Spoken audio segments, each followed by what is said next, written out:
Okay, welcome to class tonight. We are recording. This is Stop Sabotage with Money. And there's several different ways that sabotage and money show up for us.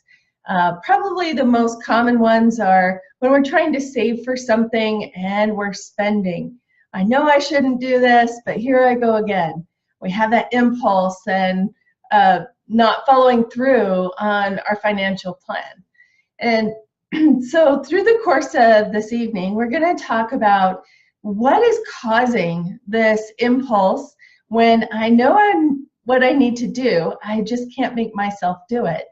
And give you some tips and tools along the way to understand these deeper levels of the mind, what's going on, and how to begin changing those automatic habits and patterns that are responsible for how money shows up for you and what you're experiencing with your money. So welcome to Stop Sabotage with Money.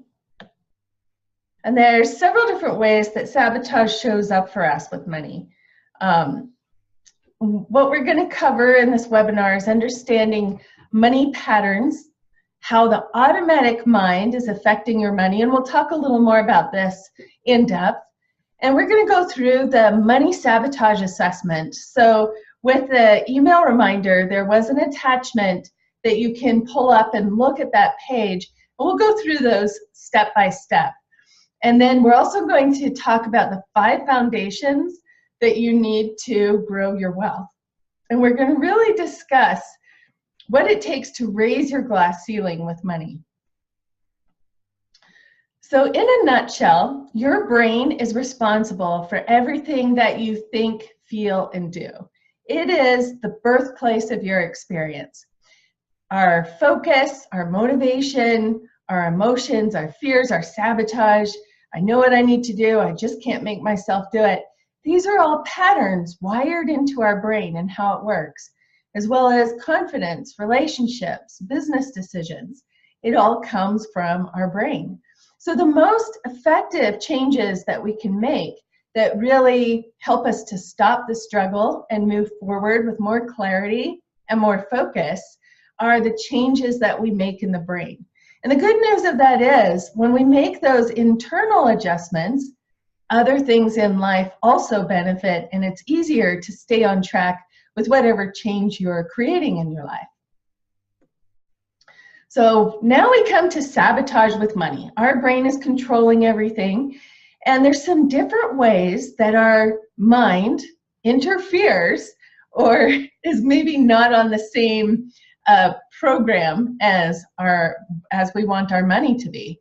So some of the obvious patterns that keep people stuck with money are stress habits and patterns. We'll talk about that a little bit more.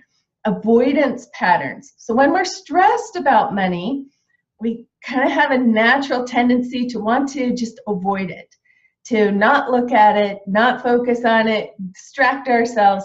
And then avoidance pattern can actually add up over time. Maybe it's putting things on charge card or not having a plan for paying things off, paying bills late, and then we get stuck with late fees. So you can see the obvious connection there. And then there's bad spending habits. I know that I want to, save my money for XYZ, but I'm just not staying on track with what I want, with my plan. And then other things, investments gone awry, lack of planning, automatic patterns of the mind. And we'll go into these others a little more in depth. But the first example that I want to talk about is spending habits and patterns. And these are probably the ones that we recognize the most, because they're obvious. And of course, sabotage, I know what I need to do, I just can't make myself do it. Well, one of my client stories is a really good illustration of these habits and patterns. And so I thought I'd just share that with you. Her name was Miranda, and of course, all names are made up to protect the innocent, right? So Miranda came in, and she had a fun smile, a great personality. And we had been working with healthy lifestyle, changing habits and cravings. And she came in after one of the follow-up sessions, changing a craving. She's like, this is amazing. Just overnight, my Diet Coke craving just changed. So she said, does this also work with money? And I asked, well, what do you mean? Does it work with money? And she said, well, I'm trying to pay off some credit cards and I'm trying to pay them down, but I just find myself shopping unnecessarily. I know I don't need to go shopping, but I just find myself in this impulse to shop. And I can't help myself. I stop at the shops on the way home and I just have this need to go look at the pretty things. And she said, last night I got another watch. I'm like, oh, okay, well, how much was the watch? She said, well, it's $20. I'm like, well, that doesn't really sound like a problem. She says, hey, wait, this is not my first watch. I have 21 watches. And don't even get me started about the shoes, right? She said, I even have shoes I haven't even worn. So when we dialed it in to understand the spending habit, I asked her, okay, what's going on before you go shopping? What are you thinking about? What are you feeling before you feel that impulse to shop? And as she sat and thought about it a moment, she recognized that there's usually some underlying stress. In fact, she started to notice a link that when she had presentations to do at work, that she would have a little bit of nervous energy around that presentation, and her mind would kind of go into things, saying things like, oh, I hope I don't mess this up. Oh, I hope I don't look like a fool in my presentation. And so you can understand how that kind of got her a little more nervous and a little more tension. And so her mind is an avoidant pattern, trying to feel better. She went shopping.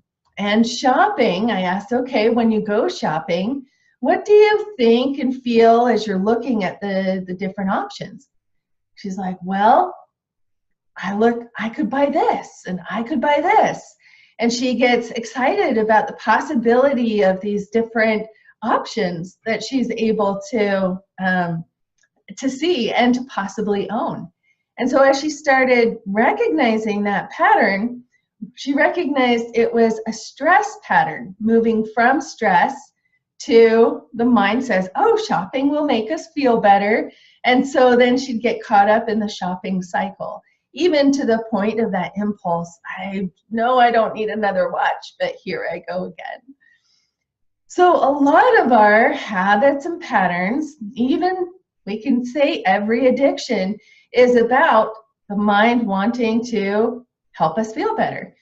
We're distracting ourselves from some underlying stress patterns or underlying sometimes negative thinking, berating ourselves or feeling bad.